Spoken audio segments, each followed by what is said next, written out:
ඉතින් හිතවතුනි, අද මම ඔයත් එක්ක කතා කරන්නේ අපේ ලංකාවේ මුදල් හැකර්වරුන්ගේ ග්‍රහණයට හසුණු මේ පසුබිමක් ඇතුළත. එතකොට ඔයාගේ පර්ස් එකේ තියෙන ATM කාඩ් එකේ මුදල් හැකර්වරුන්ගේ ග්‍රහණයට ලක් වෙන්න පුළුවන්ද? ඉතින් රටක මුදල් හැකර්වරුන්ගේ ග්‍රහණයට අහු වෙනවා නම් ඔයාගේ ATM එකේ කාඩ් එකේ තියෙන මුදල් හැකර්වරුන්ගේ ග්‍රහණයට හසු වීම වළක්වන්න ඇත්තම බෑනේ. මේක ඉතින් සරලම සිද්ධාන්තයක්. බැංකින් ඇප් එක දාලා තියෙන ෆෝන් එක. ඒ විතරක් නෙමෙයි. ඔයා පාවිච්චි කරන ATM එක. මේ හැම දෙයකින්ම ඔයාව හැකර්වරුන්ගේ ග්‍රහණයට ලක් වෙන්න පුළුවන් ස්ථාන. ඉතින් ඒ විතරක් නෙමෙයි හිතවතුනි, තවත් බොහෝ දේවල් තියෙනවා. ඉතින් අද අපි කතා කරන්නේ FBI ආයතනයේ. ඒ විතරක් නෙමෙයි, ලෝකයේ ප්‍රමුඛ පෙළේ මේ වගේ ආයතන ජනතාවට ඉදිරිපත් කරලා තියෙන ඔයාගේ බැංකු ගිණුම සුරක්ෂිතව කර ගැනීමට අවශ්‍ය පියවරයන් 25ක් ගැන. විශේෂයෙන්ම ඔයාගේ ATM යන්ත්‍රයෙන් සිදුවන ස්කිමින් වංචාවෙන් බේරෙන්න FBI ආයතනයේ දෙන රහස් උපදෙස් ටික වීඩියෝයේ අවසානයේ වෙද්දී ඔයත් එක්ක කතා කරනවා. ඉතින් හිතවතුනි, ඔයාට මේ වීඩියෝ එක බැලිය යුතුම හේතු කාරණා තමයි ඒවා. එහෙනම් ඉතින් වීඩියෝ එකේ අවසාන තප්පර වෙනකන් රැඳිලා ඉන්න කියලා ආරාධනා කරනවා. ඔයත් එක්ක කතා කරන මම තාරක තරංග මොරෝක. ඉතින් ඔයාගේ වටිනාම දේවල් ගේ ඇතුලේ තියෙනවා නම් හොඳට දොරගුළු දාලා තියෙන්නේ. රත්තරන් බඩු එහෙම ගොඩක් වටින දේවල් තියෙනවා නේ. ඒවා සේප්පුවකට දාලා වෙනම පාස්වර්ඩ් දාලා තියෙන්නේ. දැන් ඉතින් ඔයාගේ ඩිජිටල් දොරගුළු ගැන ඔයා මෙච්චර කාලෙක හිතලා තියෙනවද?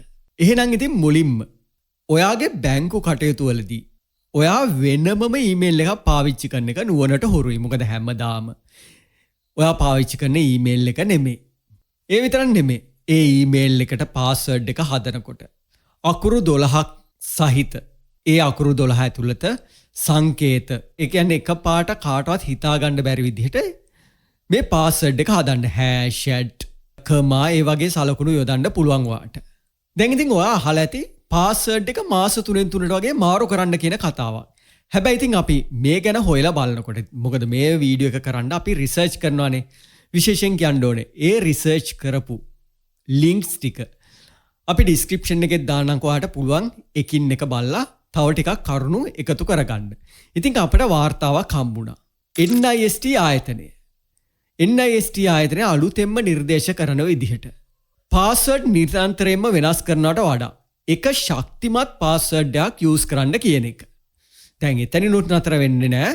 2 factor verification එක අනිවාර්යෙන් ඔයාගේ ඊමේල් එකට දාන්න.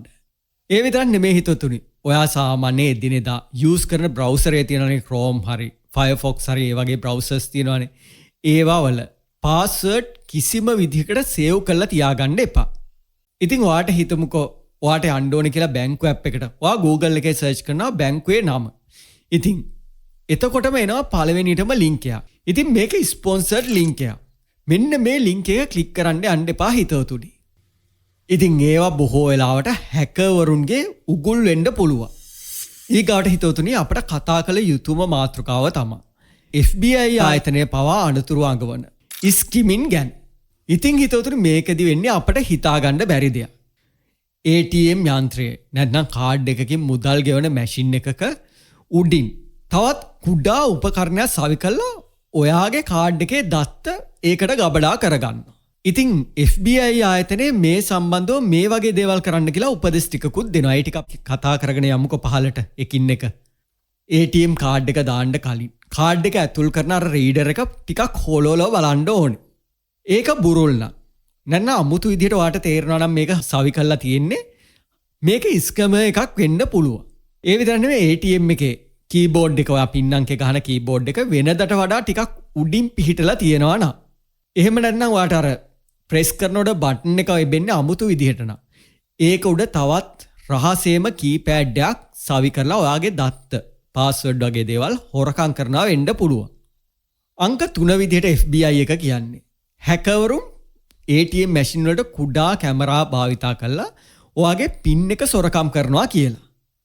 ඒකෙන් හිතවතුනි, ආ පින් එක ඇතුල් කරනකොට අනිත් අතින් පින් එක වහගන්න එක නුවණට හොරුයි.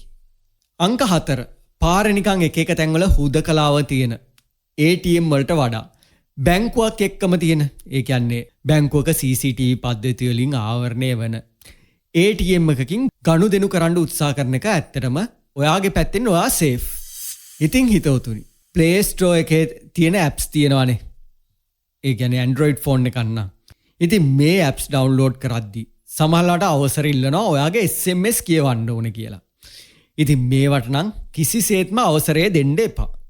දැන් අපි හිතමුකෝ සල්ලි ගෙවලා ගන්න app තියෙනවා නම් අපි පුරුදු වෙලා තියෙනවා APK එකක් download කරලා ඒක මුදල් නැතුව භාවිතා කරන්න. ඉතින් හිතවතුනි ඔය app ඒ කියන්නේ APK ෆයිල් වලින් අනිවාර්යයෙන්ම හැකර්වරු හැංගිලා ඔයාගේ ෆෝන් එකට එන්න පුළුවන්. ඉතින් සමාජ මතයක් තියෙනවා. QR කෝඩ් එකක් ස්කෑන් කරපු ගමන් ඔයාගේ ෆෝන් එක හැකර්වරුන්ගේ ග්‍රහණයට ගන්න පුළුවන් කියලා. ඇත්තටම හිතවතුනි ඒක වැරදි මතයක්. හැබැයි එතන රිස්ක් එක තියෙන්නේ. ඔයා QR කෝඩ් එක ස්කෑන් කරලා ඒ ස්කෑන් එකෙන් යන වෙබ් ලින්ක් එක තමයි. ඒ කියන්නේ ඒ ලින්ක් එකේ ඔයාගේ තොරතුරු ඉල්ලනවා නම්. එහෙම නැත්නම් ඇප් එකක් බාගත වෙනවා නම්. ඒ කියන්නේ ඇප් එක ඩවුන්ලෝඩ් වෙනවා නම් ඉන්න එතන ලොකු අනතුරක් තියෙනවා. ඉතින් හිතවතුනි ඔයාට එකපාරට විවිධ සමාගම් ඔයාගේ ජංගම දුරකථනයේ සිම් එකේ සමාගමෙන් එකපාරට මැසේජ් එනවා. මේකෙන් ඔයාට ලොකු ගාණක් දිනන්න පුළුවන් කියලා. ඇත්තටම හිතවතුනි ඒවට අහු වෙන්න එපා. මොකද ඊට පස්සේ ඇත්තටම ඔයාගේ තොරතුරු ඉල්ලනවා. ඒවා කවදාවත්ම දෙන්න එපා. දැන් ඉතින් ඔයාගේ කාඩ් එකේ කාඩ් අංකය නෙමේ කාඩ් අංකයේ පිටිපස්සේ පැත්තේ තියෙනවා CVV අංකය. ඉස්සරහා කාඩ් අංකය පිටිපස්සේ CVV අංකයත් කාගේ හරි අතට ගියොත් අනිවාර්යෙන් ඒකේ වෙබ් ලින්ක් හරහා මුදල් ගනුදෙනු කරගන්න පුළුවන් හිතවතුනි. එහෙනම් ඉතින් ඔයා ක්‍රෙඩිට් කාඩ් පේමන්ට් එක කරනවා නම් කියන්නේ හෝටල් වලට ගිහිලා ක්‍රෙඩිට් කාඩ් එකෙන් බිල ගෙවනවා නම් ඔයාට පුළුවන් ඔය CVV අංකේ උඩින් ස්ටිකර් එකක් ඒ කියන්නේ තදේට ස්ටිකර් එකක් ගහන්න. ඔයා ලූස් විදිහට ස්ටිකර් එකක් ගැහුවොත් ATM යන්ත්‍රයේ හිර වෙන්න පුළුවන්.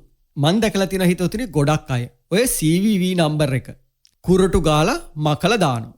එහෙම කරන්න යන්න එපා. මොකද කාඩ් පතට හානි වෙලා කාඩ් එකේ ඇතුලේ තියෙන සර්කිට්ස් වැඩ කරන්නේ නැතුව යන්නත් පුළුවන්. ඉතින් ඒ වගේම දෙයක් තමයි SIM ස්විපින් කියන වංචාව. ඔයා හිතන්නකෝ ෆෝන් එක එකපාරට සිග්නල් නැති වුණා කියලා පෙන්නනවා. කලබල වෙන්න එපා. ඔයා ඉක්මනට ඔයාගේ SIM එක තියෙන සමාගමට කතා කරන්න. ඒ විතරක් නෙමෙයි ඔයාගේ බැංකු පද්ධතියටත් කතා කරන්න. ඉතින් මොකද්ද මේ SIM ස්විපින් වංචාව කියන්නේ? මේක ඩිජිටල් බැංකු ගිණුම් කොල්ල කන ඉතාමත් දරුණු ගණේ මහා වංචාවක්. මේකෙන් සිද්ධ වෙන්නේ ඔයාගේ දුරකථන අංකය කියන්නේ SIM එක. ඔයා දන්නේම නැතුව වංචාකරුවෙක්ගේ SIM පතකට මාරු කරනවා. ඉතින් හිතා ගන්නවත් බෑනේ හිතවතුනි ෆිසිකල් මේක සිද්ධ වෙන්නේ නැති හින්දා. දැන් ඉතින් මේ කතාව ඔයාට අතිශය වැදගත් කියලා මම හිතන හින්දා මේක ස්ටෙප් බයි ස්ටෙප් ඔයාට කියලා දෙන්න. වංචාකරුවා සමාජ මාධ්‍ය මගින් නැත්නම් වෙනත් ක්‍රමවලින් ඔයාගේ නම ලිපිනය දුරකථන අංකය ID නම්බර් එක මේ හැම දෙයක්ම ඉස්සෙල්ලාම හොයා ගන්නවා. ඊට පස්සේ ඔයාගේ SIM පත අයිති සමාගමට ඒ වංචාකාරයා ගිහිල්ලා ඔයා විදිහට පෙනී ඉඳලා එයා කියනවා ඔයාගේ SIM පත නැති වුණා අලුත් SIM පතක් ලබා දෙන්න කියලා. ඉතින් ඔයා ගැන එකතු කරගත්ත සාක්ෂි මත පදනම් වෙලා ඔයාගේ ටෙලිකමියුනිකේෂන් ආයතනය ලවා එයාගේ අතේ තියෙන SIM පතකට ඔයාගේ SIM පත ඇක්ටිවේට් කරගන්න. ඉතින් මෙතන ඉඳන් ඔයාගේ දුරකථන අංකය වැඩ කරන්නේ මේ වංචනිකයා ගාව. ඔයාට එන OPT කෝඩ් ඔක්කොම එන්නේ ඒ වංචනිකයාගේ දුරකථන නම්බර් එකට. ඉතින් ඒ හරහා ඉතාමත් පහසුවෙන් ඔයාගේ ගත්ත තොරතුරු මත ඔයාගේ මුදල් වංචා කරන්න පුළුවන්. දැන් ඉතින් මේ SIM ස්වැපින් වංචාවෙන් බේරෙන්න පුළුවන්. ඒකෙත් අපි අනුගමනය කරන්න ඕනේ ක්‍රියාමාර්ග ටිකක් තියෙනවා. ඔයා දන්නවනේ ඔයාගේ ෆෝන් එකේ SIM එකට පින් අංකයක් දාන්න පුළුවන් කියලා. ඒක ඔයා දාගන්න. ඒ කියන්නේ ඔයාගේ ෆෝන් එකට දාන ලොක් එක නෙමෙයි හිතතුනේ අපි කියන්නේ ඔයාගේ SIM පතට වෙනම ලොක් කෝඩ් එකක් දාගන්න. ඒක සෙටින්ග්ස් වල තියෙනවා ඔයාගේ ෆෝන් එකේ. එතකොට වෙන්නේ වෙනත් දුරකථනයකට ඔයාගේ නම්බර් එක දානවා නම් ඒක ක්‍රියා කරන්න ඒ පින් එක ගන්න අත්‍යවශ්‍ය වෙනවා. SMS OPT වෙනුවට ඔතෙන්ටිකේටර් ඇප් භාවිතා කරන්න පුළුවන්. දැන් ඉතින් Microsoft ඇප් එකකුත් තියෙනවානේ මේ විදිහට යූස් කරන්න පුළුවන්. එතකොට ඔයාගේ SIM එක හොරකම් කරත් හැකර්ට ඔයාගේ කෝඩ් එක ලබා ගන්න බැරි වෙනවා. තවත් කරන්න පුළුවන්. ඔයාගේ ටෙලිකමියුනිකේෂන් සමාගමට කතා කරලා ඔයාට මොනවා හරි SIM එකේ චේන්ජ් එකක් කරන්න ඕන නම් ඒකට පාස් කෝඩ් එකක් ඔයාට ලබලා දෙන්න පුළුවන්. ඒ කියන්නේ ඔයාගේ SIM එක වෙනස් කරනවා නම් ඒ පාස් කෝඩ් එක දුරකථන සමාගමට කියලා තමා ඔයාට අනිවාර්යෙන් ඒ දේ කරගන්න පුළුවන්. ඒ විදිහට හැකියාවකුත් තියෙනවා. හිතවතුනි, ඔයාගේ පෞද්ගලික තොරතුරු, ඒ කියන්නේ ඔයාගේ ඇඩ්‍රස් එක, උපන්දිනේ වගේ දේවල් ඔයාගේ සමාජ මාධ්‍ය හරහා කාටවත් බලන්න සලස්වන්න එපා. ඉතින් වංචාකරුවන්ට ටෙලිකොමියුනිකේෂන් ආයතනයේ රවට්ටන්න ඕනේ මෙන්න මේ ඔයාගේ සමාජ මාධ්‍ය ජාලාවල දාලා තියෙන ඒවා ටික විතරමයි. ඒ කියන්නේ බොහොම පොඩ්ඩයි ඒගොල්ලන්ට අවශ්‍ය වෙන්නේ. ඔයාගේ ෆෝන් එකේ එකපාරට සිග්නල් හොඳට තිබිලා නැති වුණොත් SOS විතරක් පෙන්වනවා නම් මේක සාමාන්‍ය තත්ත්වයක් කියලා නොසලකා හරින්න නම් එපා. වහාම වෙනත් දුරකථනයකින් ඔයාගේ ටෙලිකොමියුනිකේෂන් ආයතනයෙන් කතා කරලා SIM පත ගැන තොරතුරු දැනගන්න. ඔයාගේ ෆෝන් එක වැඩ කරන්නේ නැති වෙලාවක පවා ඊමේල් එකකින් ගනුදෙනු කරන්න පුළුවන් විදිහට බැංකුවත් එක්ක කතා කරලා ඒ සිස්ටම් එකත් හදාගන්න. හිතවතුනි, ඔයාගේ දුරකථනයේ බැංකුව ඇප් එක තියෙනවා. ඔයාගේ පෞද්ගලික කාරණා රාශියක් තියෙනවා. එහෙනම් ඉතින් ඔයාගේ සේප්පුවේ අතුර තියෙන හිතවතුනි ඔයාගේ දුරකථනයේ. ඉතින් ඒක ආරක්ෂා කිරීම ඔයාගේ යුතුයකම. කිසිම වෙලාවක ඔයාට එන OTP නම්බර් එකක් කාටවත් දෙන්න යන්න එපා. එහෙම බැංකුවෙනුත් අහන්නේ නැහැ හිතවතුනි. ළඟකදී ඉඳන් වංචාකරුවන් ඔයාට වීඩියෝ කෝල් ඇමතුම් දීලා ඩිජිටල් ඇරෙස්ට් කරනවා කියලා අලුත් කතාවක් තියෙනවා. මතක තියාගන්න, කිසිම රාජ්‍ය ආයතනයක් වීඩියෝ කෝල් මගින් මුදල් ගනුදෙනු ගැන කතා කරන්නේ නැහැ. ඔයාට එන OTP අංකයක් ඉල්ලගන්න බැංකුවෙන් කියලා ඔයාට කෝල් එකක් ආවොත් ඒක තනිකර වංචාවක්. කවදාවත් බැංකුවෙන් OTP නම්බර එක ඉල්ලන්නේ නැහැ. ඉතින් හිතවතුනි, මගේ පෞද්ගලික මතය ගැන කතා කරන්නම්කෝ. අපි දවසින් දවස තාක්ෂණයෙන් දියුණු වෙද්දී ඒ තාක්ෂණය ගැන සාක්ෂරතාවයක් අපිට තියෙන්න ඕනේ. අපේ පාසල් පද්ධතිවලත් මේ සුළු දේවල් උගන්වන්න ඕනෙමයි. ඉතින් අපි මේ කියපු සුවිශේෂී පියවර 25 ඔයා අනුගමනය කළොත් අපේ වසර ගණනාවක මහන්සිය සුරක්ෂිත කරගන්න පුළුවන්.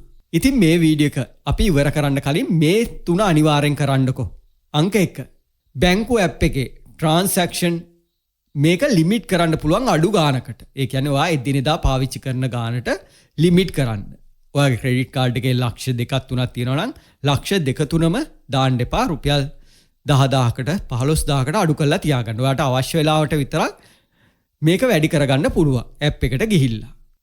ඒතර ඔයාගේ බැංකුව ඇප් එකේ තියෙනවා ජාත්‍යන්තර ගනුදෙනු. මේක කොයි වෙලෙත් ඕෆ් කරලා තියාගන්න. ඔයාට අවශ්‍යතාවයක් වුණ වෙලාවට ඔන් කරන්න. හැම ගනුදෙනුවක්ම සිදු වෙනකොට SMS alert එකක් ඔයාගේ නම්බර් එකට එන විදිහට ඒක සක්‍රිය කරගන්න. ඉතින් හිතවතුනි, මේ වීඩියෝ එක ඔයාට වැදගත් නම් ඔයාගේ ආදරණීයනුත් මේ හැකර්වරුන්ගේ ග්‍රහණයෙන් බේරෙන්න මේ වීඩියෝ එකේ ලින්ක් අනිවාර්යයෙන්ම ඔයාගේ සෝෂල් මීඩියා වල ෂෙයා කරන්න. ලංකාව මේ විදිහට හැකර්වරුන්ගේ ග්‍රහණයට අසු වුණා නම් ඔයාගේ මගේ බැංකු කාඩ් එක ගැන කතා කරන්න දෙයක් නැහැ. එහෙනම් හිතවතුනි, නීතිගරුකව සතුටින් පරිසරයට ආදරය කරගෙන අපි ජීවත් වෙමු.